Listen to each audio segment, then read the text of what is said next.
The evening air had turned cold, the kind of cold that seeps through your bones and makes you want to huddle somewhere warm. David Chen pulled his luxury car into the parking lot of La Belle Vie, one of the most expensive restaurants in the city. In the back seat, his 7-year-old daughter Lily was already unbuckling her seatbelt, excited about their special dinner together. David had been working late for months, closing deals and managing his tech company that had made him a fortune. Tonight was supposed to be just about him and Lily. No phones, no business talk. Just a father and daughter enjoying good food and each other's company. He'd promised her this dinner weeks ago, and he wasn't going to let anything ruin it. As they walked toward the restaurant's grand entrance with its golden handles and perfectly polished glass doors, Lily suddenly stopped. Her small hand slipped out of David's grip. He turned back to see what had caught her attention. There, sitting against the brick wall just a few feet from the restaurant's entrance, was a woman. She looked to be in her 50s, maybe older. It was hard to tell. Her clothes were layered and worn, a thick jacket that had seen better days wrapped around her shoulders.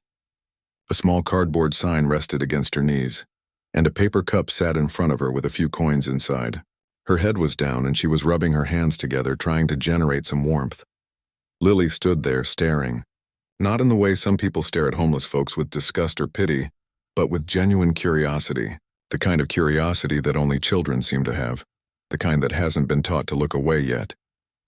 "Daddy," Lily said quietly, her eyes still on the woman. "Why is she sitting out here?" David felt his stomach tighten a little. This wasn't a conversation he'd planned to have tonight. He'd wanted a simple, happy evening, but looking at his daughter's face, he knew he couldn't just brush it off. "Well, sweetheart," he started, choosing his words carefully. "Sometimes people go through hard times. They might not have a home or enough money for food." Lily frowned, processing this information. She looked at the restaurant, then back at the woman, then up at her father. "But we're going to eat right there," she pointed at the restaurant. "And she's sitting right here in the cold," David nodded. "I know, honey. Is she hungry?" "Probably yes." Lily was quiet for a moment. David could practically see the wheels turning in her head. Then she said something that caught him completely off guard. "Can she come eat with us?" David blinked. "What?" "That lady," Lily pointed again. "Can she come eat dinner with us?"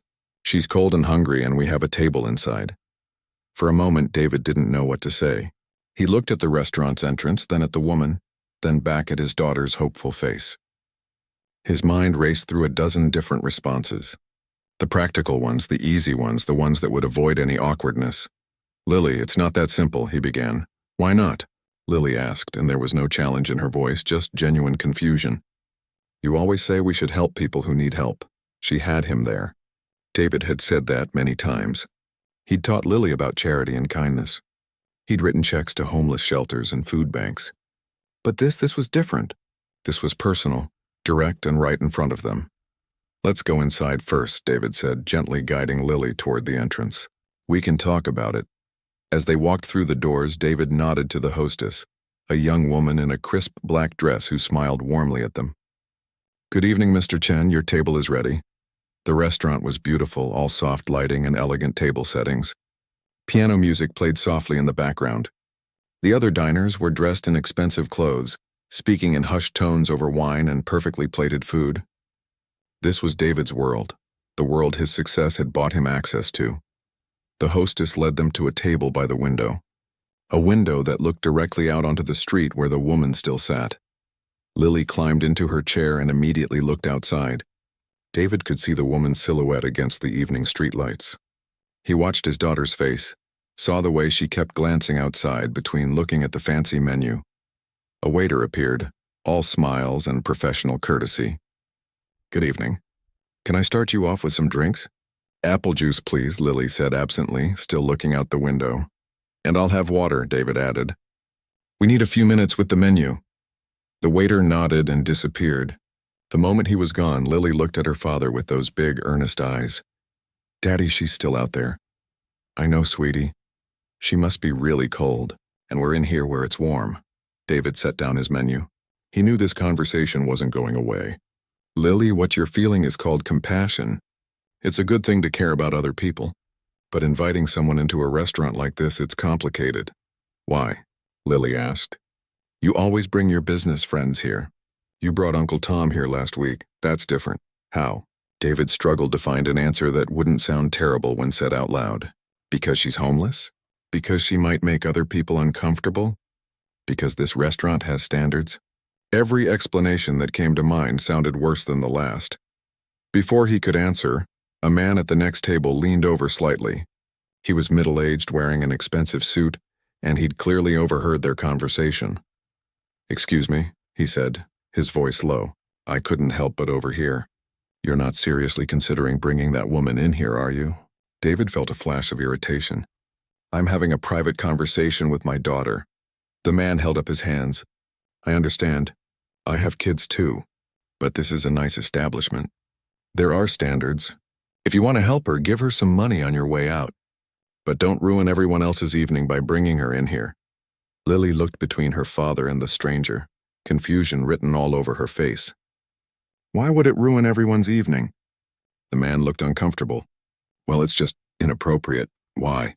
Lily pressed. The man opened his mouth, then closed it.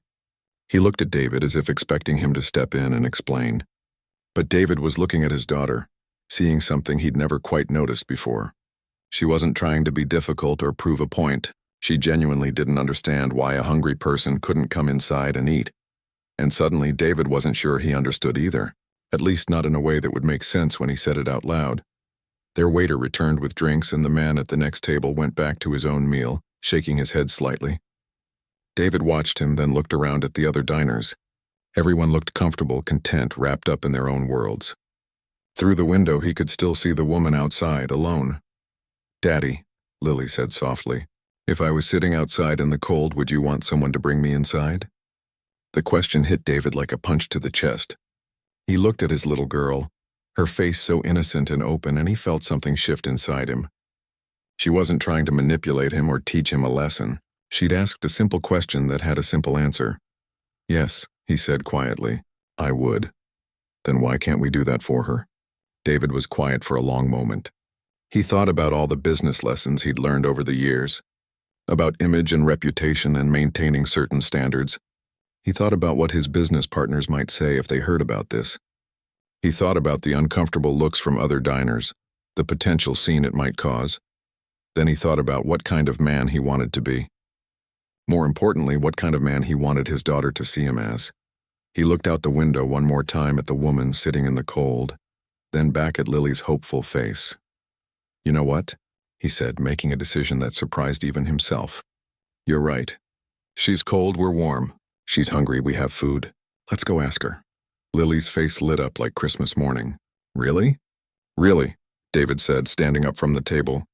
His heart was pounding, and he wasn't entirely sure this was a good idea. But he was sure it was the right one.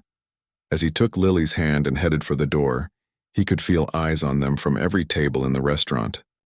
The cold air hit them as David pushed open the restaurant door. Lily squeezed his hand tighter, partly from excitement, partly from nervousness. Now that they were actually doing this, David could feel his own uncertainty creeping in, but he'd made his choice, and there was no backing out now. Not with his daughter looking up at him like he was a hero. The woman didn't notice them at first. Her head was still down, her attention focused on staying warm.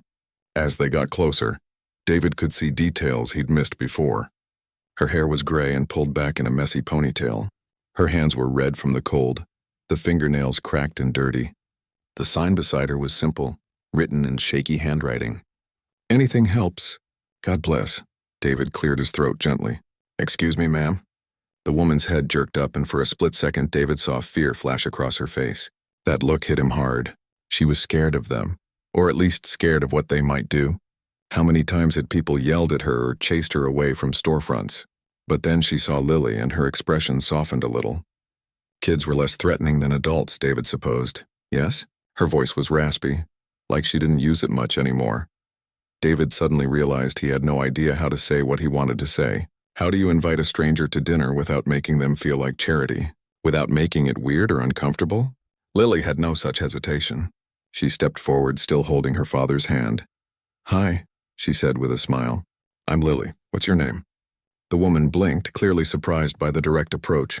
I'm Grace." "Hi, Grace," Lily continued. "My dad and I are having dinner in there." She pointed at the restaurant. And we have a table by the window and we thought maybe you'd like to come eat with us. Because it's really cold out here, and the food inside is really good." Grace stared at them both like they'd just spoken a foreign language. Her eyes moved from Lily to David and back again, searching for the catch, the joke, the hidden camera. She started, then stopped. "That's very kind, but I couldn't possibly." "Why not?" Lily asked, tilting her head. Grace looked down at herself, at her worn clothes and dirty hands. "Look at me, sweetheart. I don't belong in a place like that." David knelt down so he was closer to Grace's level. Up close, he could see she had kind eyes, the kind that probably used to smile a lot. "Listen, I know this is unusual, and I know it might feel uncomfortable, but my daughter is right. We have food, you need food. We have warmth, you need warmth. It's that simple." "Nothing's that simple," Grace said quietly, but David could hear the longing in her voice. "It can be," David said. "Just for tonight, it can be that simple. No strings attached, no expectations. Just a warm meal and a chance to get out of the cold for a while." Grace's eyes filled with tears. She quickly wiped them away with her sleeve. "I haven't sat in a restaurant in 3 years," she whispered. "I don't even remember what that feels like." Lily reached out and gently touched Grace's hand. "Then you should definitely come, please." And that simple touch, that innocent gesture, seemed to break through whatever wall Grace had built around herself. She nodded, not trusting herself to speak. David helped her stand up. She was unsteady on her feet, and he realized she'd probably been sitting out here for hours. She gathered her few belongings, stuffing them into a tattered backpack. As they walked toward the restaurant entrance, David noticed Grace slowing down, her steps becoming more hesitant. She stopped just before the door. "I can't," she said suddenly. "Look at me. I'll ruin everyone's dinner. They'll call the police or throw me out." "Nobody's calling the police," David said firmly. "You're my guest, but I smell. I know I do. I haven't had a proper shower in weeks. My clothes are dirty." Lily looked up at her father, worry crossing her face. David could see she hadn't considered these practical concerns. She'd just seen someone who needed help.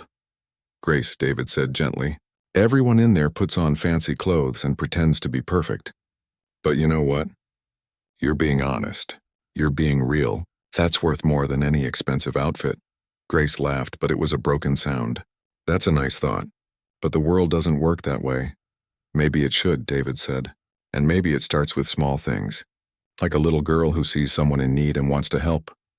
They stood there for a moment, the three of them in front of the golden doors. David could see people inside, living their comfortable lives, completely unaware of the decision being made outside. Finally, Grace took a deep breath. "Okay, but if they ask me to leave, I won't make a scene. I'll go quietly." "Nobody's going to ask you to leave," David promised, though he wasn't actually sure that was true. He pulled open the door. The warmth of the restaurant washed over them. The hostess, the same young woman who'd greeted them before, looked up with a professional smile. The smile faltered when she saw Grace. "Oh," she said, her cheerful demeanor cracking slightly. Mr. Chen?" David straightened his shoulders, channeling every bit of authority he'd ever used in a boardroom. "This is Grace. She'll be joining us for dinner. We still have our table by the window, correct?" The hostess looked between David, Lily, and Grace. Her mouth opened and closed like a fish. Yes, but Mr. Chen, perhaps I should get the manager." "That won't be necessary," David said coolly. "We're just 3 people having dinner. Now if you could show us to our table." The hostess looked like she wanted to argue, but something in David's tone stopped her. She grabbed 3 menus, though her hands were shaking slightly. "Of course. Right this way." As they walked through the restaurant, David felt like he was moving in slow motion. Every head turned. Every conversation stopped. The piano player actually hit a wrong note. The silence was deafening. Grace walked between David and Lily, her head down, making herself as small as possible. David could feel her wanting to bolt, to run back outside where at least people ignored her instead of staring. Lily, bless her heart, seemed oblivious to the tension. She held Grace's hand and chattered about her favorite foods on the menu. They reached their table. The hostess set down the menus with trembling hands and practically fled. David helped Grace into her chair. She sat down like she was afraid the chair might break, perching on the edge rather than settling in. The man from the neighboring table, the one who'd warned David earlier, was staring at them with his mouth literally hanging open. His wife had her hand over her nose, trying to be discreet about it, but failing.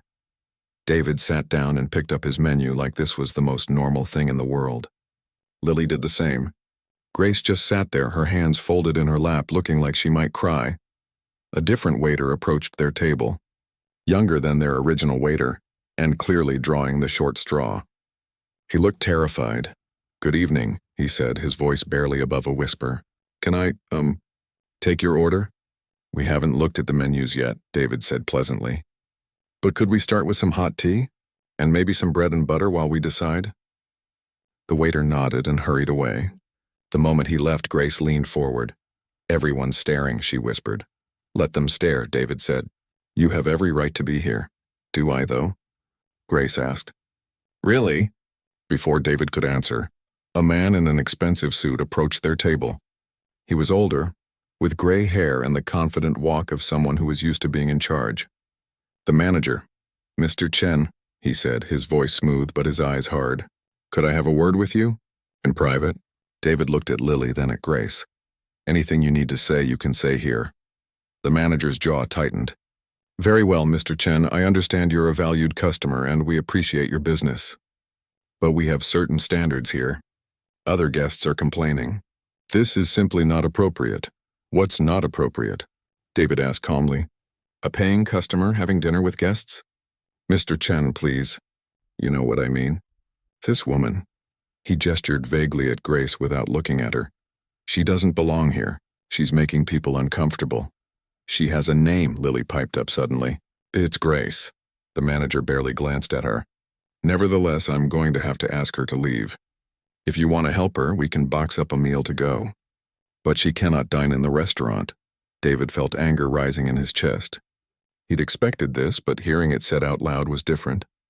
He looked at Grace, who was already starting to stand, ready to leave without causing any more trouble. And that's when David made the second big decision of the night. David stood up slowly, his chair scraping against the polished floor.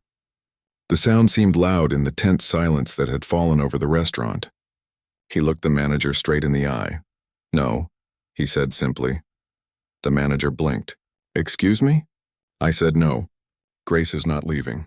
She's my guest and she's staying for dinner." The manager's face flushed. "Mr. Chen, I don't think you understand. I have other customers to think about. People are complaining.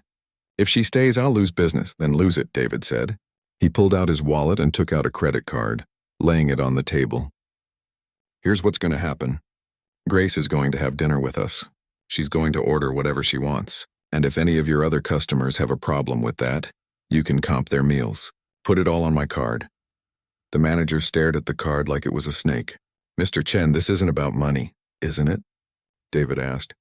"Because it seems to me that's exactly what it's about. Some people are worth serving and some aren't. Some people deserve warmth and food and some don't, all based on how much money they have in their pockets." "That's not fair," the manager protested. "This is a business. We have an image to maintain." "An image," David repeated. He looked around at the other diners, many of whom were now watching openly. "Is your image worth more than a person's dignity? Is it worth more than teaching my daughter that kindness matters?" Lily was watching her father with wide eyes. Grace had frozen halfway out of her chair, caught between sitting and standing. The manager lowered his voice. "Mr. Chen, please. Be reasonable. Look at her. She's dirty. She smells. She doesn't have shoes on, for God's sake. This is a health code violation." David glanced down. Grace was indeed barefoot, her feet covered in cuts and blisters. His heart clenched. "Then bring her some shoes," he said. "Someone here must have an extra pair. Or send someone to buy some. Add it to my bill." The manager ran a hand through his hair. "You're putting me in an impossible position." "No," David said quietly. "I'm giving you a choice. The same choice I had outside. You can choose kindness or you can choose comfort, but you can't have both right now." For a long moment, nobody moved. The entire restaurant seemed to be holding its breath. Even the kitchen sounds had faded. It was like everyone was waiting to see what would happen next. Then someone cleared their throat. An elderly woman at a table near the back stood up. She was tiny, probably in her 80s, wearing an elegant pearl necklace. She walked over to their table with surprising speed. "Young man," she said to the manager, "I've been coming to this restaurant for 15 years. My late husband and I had our anniversary dinner here every year. She looked at Grace with soft eyes. If you throw this woman out, you'll never see me or my money again. And I'll make sure everyone in my social circle knows exactly what kind of establishment you're running. The manager's eyes widened. Mrs. Patterson, please. I'm just trying to run a business. Then run it with some decency, Mrs. Patterson snapped. She pulled out her chair. In fact, do you have room for one more at this table? I'd be honored to dine with this young lady and her new friend. Lily beamed. Yes, please sit with us. Grace looked overwhelmed, tears streaming down her face now. She'd given up trying to hide them, but not everyone was on their side. The man who'd complained earlier stood up, his face red. This is ridiculous. I come here to enjoy a nice meal, not to eat next to some vagrant. If she stays, I'm leaving, and I won't be back. Then leave, Mrs. Patterson said sharply. Nobody's stopping you, the man sputtered. The nerve. I spend thousands of dollars here every month. And I'm sure they appreciate your money, Mrs. Patterson said. But if that's all you're bringing to the table, you won't be missed. The man grabbed his wife's arm. We're going. Come on, Barbara. His wife, Barbara, didn't move. She was staring at Grace with an odd expression. Robert, she said quietly. Sit down. What? I said sit down. Barbara's voice was shaking. Look at her. Really look at her. Robert huffed impatiently.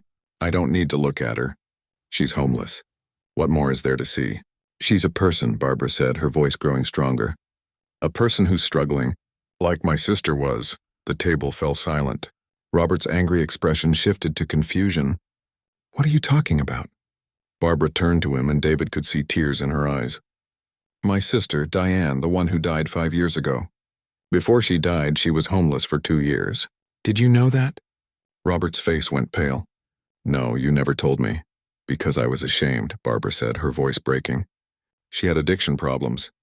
Lost her job, her house, everything. And I didn't help her. I was too embarrassed. Too worried about what people would think. She looked at Grace. She died alone on the street in the cold. And I have to live with that every day. The restaurant was dead silent now. Barbara walked over to Grace, knelt down beside her chair and took her hand. I'm sorry, she whispered. I'm so sorry. For my sister, for you, for every person I've walked past and pretended not to see. Grace gripped her hand tightly. It's okay, she managed to say. It's not okay, Barbara said. But maybe it can start to be. She looked up at the manager. She stays. And if my husband has a problem with that, he can eat alone from now on. Robert stood there looking lost. Then slowly he sat back down. He didn't say anything, but he didn't leave either.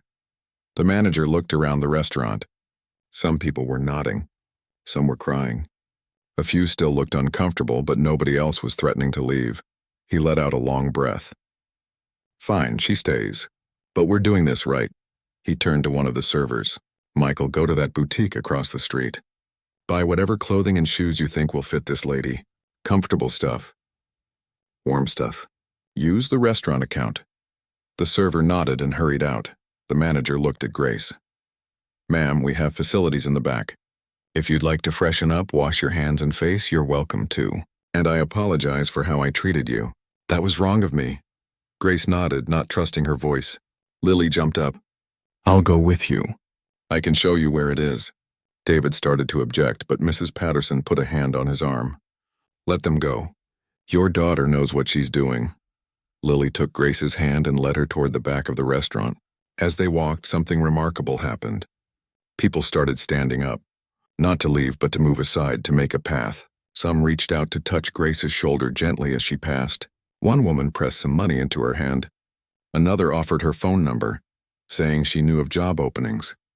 By the time Grace and Lily disappeared into the restroom, David was fighting back his own tears. Mrs. Patterson sat down in Grace's empty chair. Your daughter is something special, she said. She is, David agreed. She sees the world differently than we do. More clearly, maybe. Children often do, Mrs. Patterson said. They haven't learned to look away yet. Haven't learned to make excuses for why they can't help. She smiled sadly. My husband always said that the measure of a society is how it treats its most vulnerable. I think he'd be proud of what your daughter did tonight. David looked around the restaurant. The atmosphere had completely changed. People were talking quietly, many dabbing at their eyes. The anger and discomfort had been replaced by something else. Something softer. The young server returned with 2 shopping bags. "I got a few options," he said, setting them outside the restroom door. "Warm socks, comfortable shoes, a clean shirt, a jacket. I wasn't sure about sizes, so I got a range." "That was thoughtful," David said. "Thank you." Several minutes passed. Then the restroom door opened and Lily emerged, grinning from ear to ear. "Wait until you see." Grace stepped out behind her. She was wearing new jeans, a soft sweater, and sneakers. Her face was clean, her hair was brushed and tied back neatly. She looked 10 years younger. More than that, she was standing up straight. There was something different in her eyes. Not quite hope yet, but maybe the beginning of it. The entire restaurant broke into applause. Grace stopped, startled by the sound. She looked around at all these strangers clapping for her, and she started to cry again, but this time she was smiling through her tears. Lily grabbed her hand and pulled her back to the table. "Come on, I'm starving, and I want to tell you about all the good stuff on the menu." As they sat down, the waiter approached with a genuine smile this time. "Ladies and gentlemen, are you ready to order?" David looked at Grace. "Order anything you want, seriously, anything." Grace opened the menu with trembling hands. She stared at it for a long moment, and David realized she was probably overwhelmed by the choices. Or maybe by the prices, or maybe just by the simple act of being treated like a normal customer. "I don't even know where to start," she admitted. "How about we order a bunch of things and share?" Lily suggested. "That's what my dad and I do sometimes. Then you get to try everything." Grace smiled. It was the first real smile David had seen from her. "That sounds perfect." As they ordered, as the food started to arrive, as conversation and laughter filled their corner of the restaurant, David felt something shift in his chest. This wasn't just about one meal for one person. This was bigger than that. The food arrived in waves. Appetizers first, plates of golden brown spring rolls, creamy soup in elegant bowls, fresh bread with herb butter. Grace stared at everything like she couldn't quite believe it was real. She picked up her spoon with shaking hands. "Go ahead," David encouraged. "It's all for us." Grace took a small sip of the soup. Her eyes closed and a sound escaped her that was almost painful to hear. It was just soup, cream of mushroom, nothing fancy by the restaurant standards. But to Grace, it might as well have been heaven. "I forgot," she whispered, opening her eyes. "I forgot food could taste like this." Lily leaned forward. "What do you usually eat?" David winced at the bluntness of the question, but Grace didn't seem offended. She set down her spoon and thought about it. "Whatever I can find," she said honestly. "Sometimes people give me leftovers. Sometimes I get a meal at a shelter if I can get there before they run out. Mostly it's whatever doesn't cost much. Day-old bread. Bruised fruit from dumpsters behind grocery stores." She saw David's expression and added quickly, "You do what you have to do." "How long have you been homeless?" Mrs. Patterson asked gently. Grace was quiet for a moment. 3 years. Almost 4 now. "What happened?" Lily asked. "If you don't mind telling us." Grace looked at this little girl who'd changed her evening, maybe her life, with one simple question. "I don't mind. It's not a secret. Just not a story people usually want to hear." She took a breath. "I used to be a nurse. I worked at County General for 22 years. I was good at my job." "Really good? What changed?" David asked. "My husband got sick. Cancer." Grace's voice was steady, but David could hear the pain underneath. The bills started piling up. Even with insurance, there were so many costs. Experimental treatments, medications, specialists. We used all our savings. Then we started borrowing. Then I took out a second mortgage. She paused to take another sip of soup, and David didn't rush her. "He died anyway," Grace continued. "And suddenly I was alone with all this debt. The hospital where I worked started cutting staff. I was one of the cuts. I tried to find another job, but I was 56 years old and everyone wanted younger nurses. Cheaper nurses. I couldn't pay the mortgage. Lost the house. Moved into an apartment, but I couldn't afford that either. Then I was in my car. Then the car broke down and I couldn't fix it." "What about family?" Mrs. Patterson asked. "Friends?" Grace smiled sadly. "I have a sister in California. We haven't spoken in years. Pride, mostly. On both sides. My friends from work tried to help at first, but I was too ashamed to keep taking their charity. Eventually, they stopped calling. It's easier for people when you just disappear." Lily's eyes were wide. "That's so sad." "It is sad, sweetheart," Grace agreed. But it's also just life. Things don't always work out the way we plan. The main courses arrived then. Grilled salmon, tender steak, pasta with cream sauce, roasted vegetables. The waiter set everything in the middle of the table, family style. Grace looked at it all and shook her head in disbelief. "This is too much," she said. "Nothing is too much," Mrs. Patterson said firmly. "Now eat. You need your strength." As they ate, other diners kept glancing over at their table, not with disgust now, but with curiosity, interest. Some even looked guilty, like they were reassessing their own choices. A woman from a nearby table approached. She was younger, maybe in her 30s, well-dressed. "Excuse me," she said nervously. "I'm sorry to interrupt. I just wanted to say something." David looked up. "Yes?" The woman addressed Grace directly. "I walk past homeless people every single day on my way to work. And I never stop. I tell myself I don't have time, or they'll just spend it on drugs, or someone else will help them. But the truth is, I just don't want to deal with it. I don't want to see it." She had tears in her eyes. "Watching this tonight, seeing all of you, it made me realize I've been making excuses. So I wanted to say I'm sorry, and thank you for reminding me that we're all human." She pulled out a business card and handed it to Grace. "I work in HR at a medical supply company. We're always looking for people with healthcare experience. Even if it's not nursing, maybe there's something. Please call me." Grace took the card with trembling fingers. "I will, thank you." The woman nodded and went back to her table. But she wasn't the last. Over the next 20 minutes, 5 more people came over, each with their own story, their own regrets, their own offers of help. One man ran a shelter and gave Grace information about their programs. A woman who owned a cleaning company said she could offer part-time work. No questions asked. Just show up and work hard. Another man simply handed Grace $200 in cash. "No strings," he said. "Use it however you need." Grace kept crying. Happy tears, now confused tears, overwhelmed tears. She'd gone from invisible to visible in the span of an hour, and she didn't know how to process it. Robert, the man who'd been so angry before, approached last. He stood at their table, hands in his pockets, looking uncomfortable. "I owe you an apology," he said to Grace. "A real one. I was cruel. I judged you without knowing anything about you. My wife is right. I've been walking around with my eyes closed." He cleared his throat. "I'm a contractor. I build houses. If you ever need work, even just day labor stuff, here's my card. I pay fair and I pay in cash." Grace took his card too. "Thank you," she managed to say.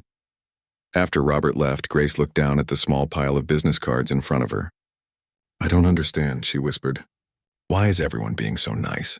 I'm the same person I was an hour ago, sitting outside." "No," David said gently. "You're not. An hour ago you were invisible. Now they see you. That's all it took, someone to make them look." "Your daughter," Grace said, looking at Lily, who was happily working on a piece of chocolate cake. "She doesn't know what she did, does she?" "She knows," David said. "In her own way, she knows.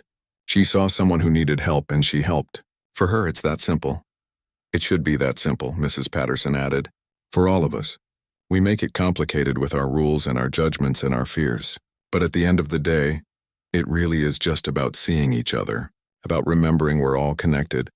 Grace wiped her eyes with her napkin. "I've been invisible for so long.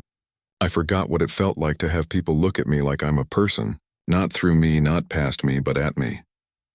"You've always been a person," David said. "Some people just forgot to notice."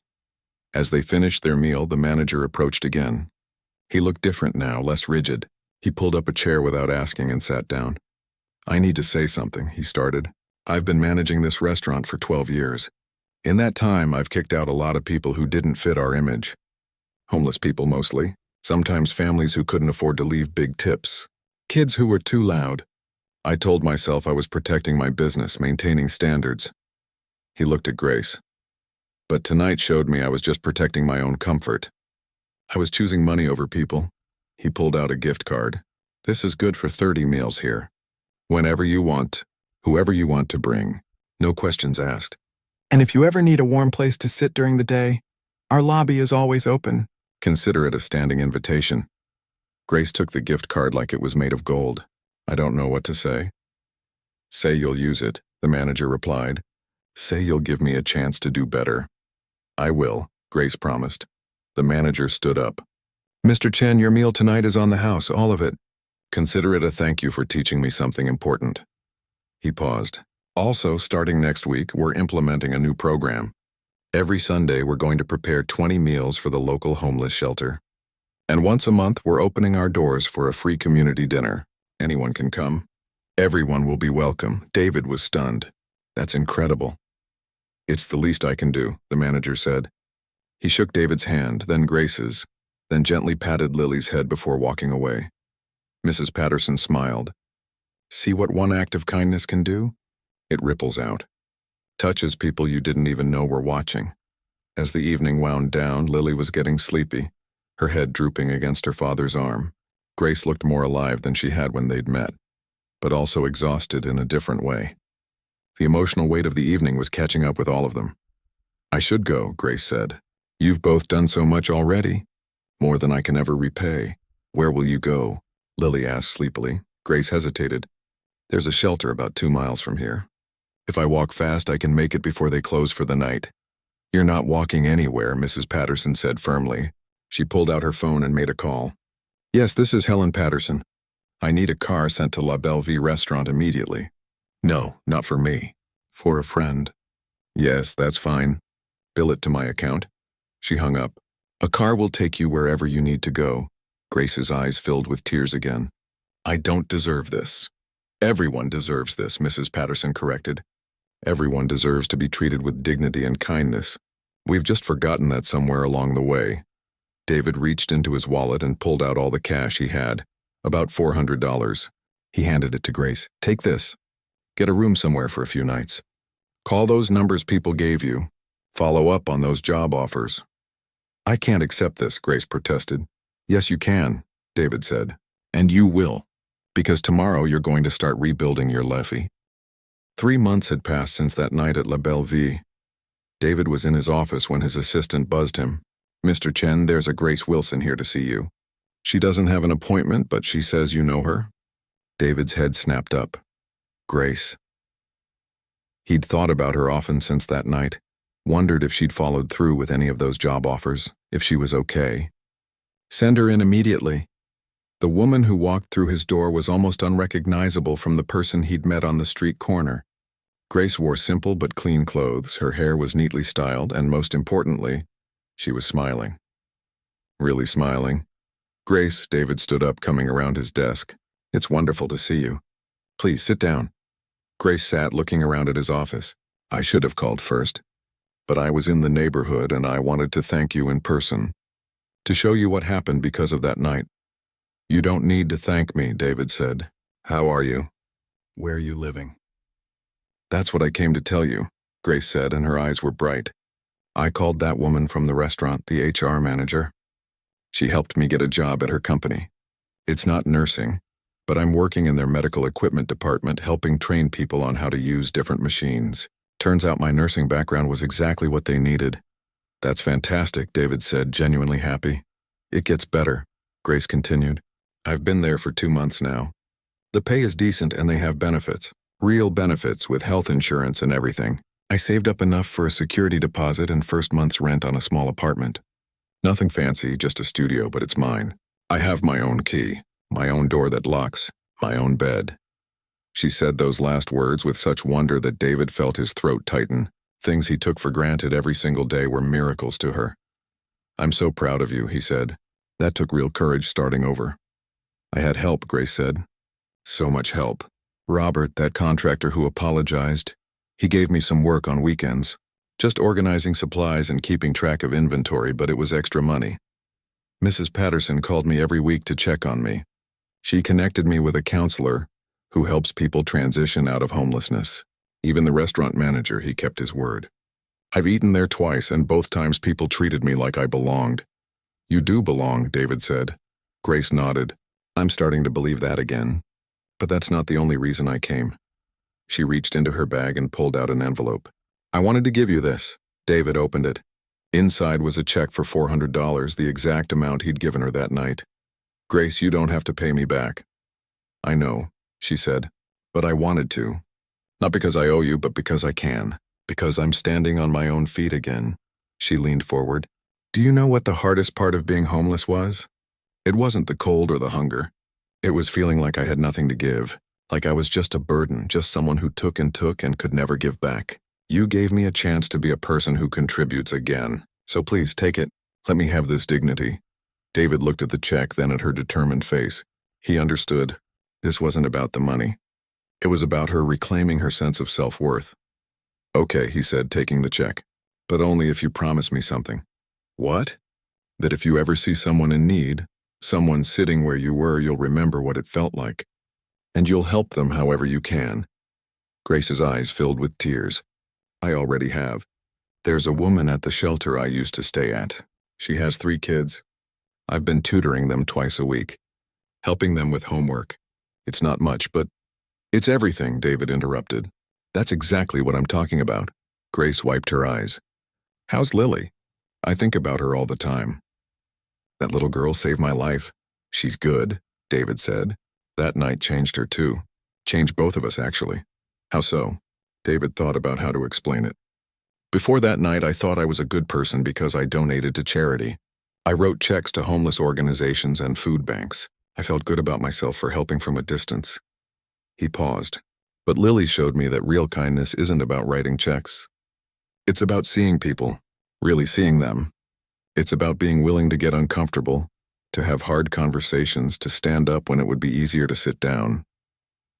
She's 7 years old, Grace said, shaking her head in wonder. And she understands things most adults never learn. We've started volunteering together, David continued. Every Saturday morning we go to a homeless shelter. We serve breakfast, we talk to people, we listen to their stories. Lily wanted to help more people like you. Grace smiled through her tears.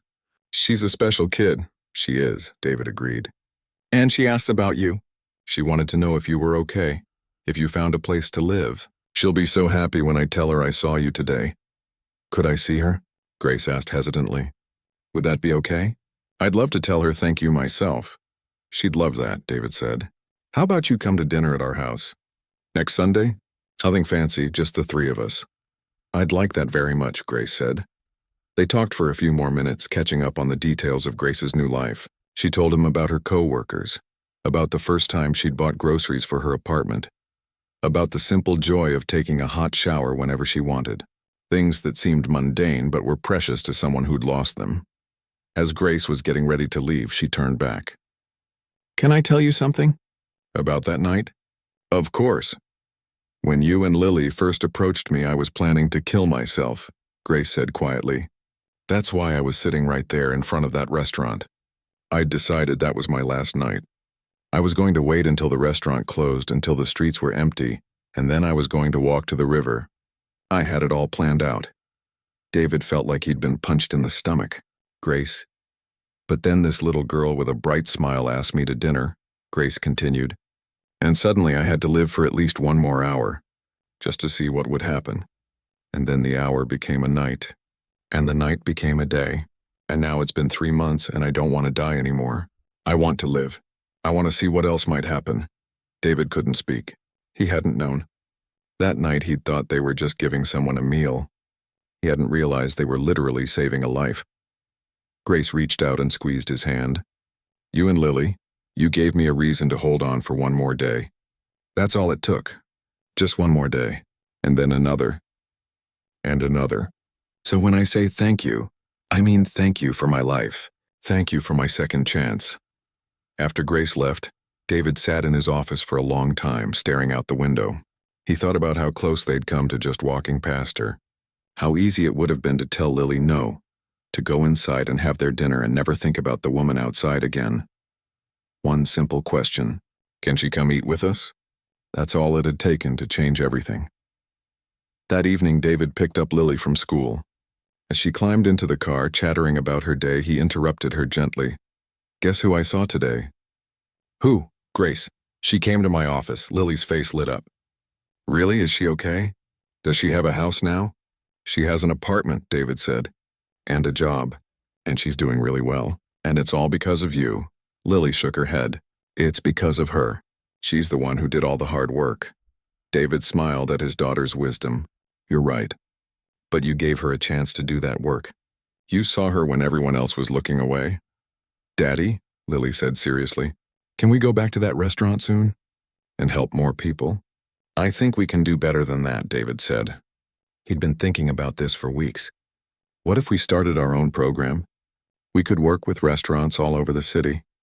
Get them to set aside tables for people who need a meal. Make it official. Make it normal. Lily bounced in her seat.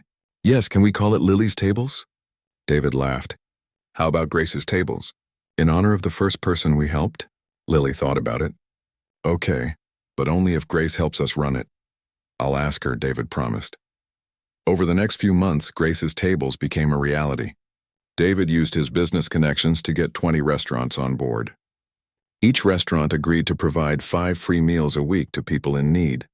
No questions asked, no proof of income required. Just a warm meal and a place to sit. Grace became the program coordinator. She used her experience to connect with homeless individuals, to help them access not just food but other resources, job training, housing assistance, medical care. The program grew beyond anyone's expectations. Lily became the face of the program. Local news stations wanted to interview the little girl who'd started it all with one simple question. She was shy at first, but David encouraged her to speak, to tell people why she'd invited Grace to dinner that night. I just thought she looked cold, Lily said in one interview. And we had food and she didn't, so it made sense to share. The reporter smiled. It seems so simple when you put it that way. It is simple, Lily said. Grown-ups make it complicated. But helping people is easy. You just have to do it. The interview went viral. Suddenly, Grace's Tables was getting donations from all over the country. Other cities wanted to start similar programs. David hired a team to help manage it all. What had started as one meal had become a movement. A year after that first night, the restaurant where it all began held a special dinner. The